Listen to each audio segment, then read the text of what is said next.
বলে না, দেখো, একটা মানুষ একটা অন্যায় করার পরে যদি একবার ক্ষমা মানে সে যদি রিয়েলাইজ করে, প্রকৃত মানুষ হয়, রিয়েলাইজ করে যদি তোমার কাছে ক্ষমা চায়, একবার, দুবার, তিনবার ক্ষমা করে দাও।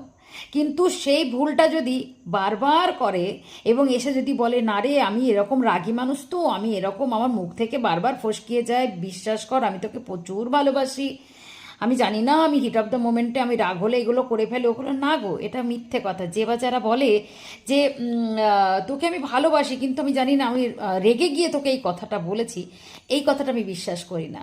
মাথায় রেখো, তোমাদেরও এই কথাটা বলছি, শুধু মঙ্গলা মায়ের জন্য না, এই কথাটা আমি সবার জন্য বলতে চাই।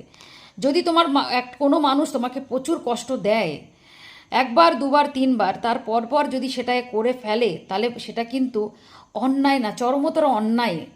কারণ সেই মানুষটা তোমাকে নিয়ে সেই চিন্তাধারাটাই করে, সেই চিন্তাটা করে বলেই সেটা একদিন না একদিন বহিঃপ্রকাশ পায়। সেটা তার ঠোঁটের কথা নয়, সেটা তার অন্তরের কথা, মুখ দিয়ে বলা কথা নয়। বুঝতে পেরেছো? মুখ দিয়ে বলা কথা, ঠোঁট দিয়ে বলা কথাটা একবার বেরিয়েছে, যেমন আমাদের গালাগালটা দু এক সময় যখন বেরিয়ে যায় তখন কিন্তু সেটা ঠোঁট দিয়ে বেরোয়, কখনো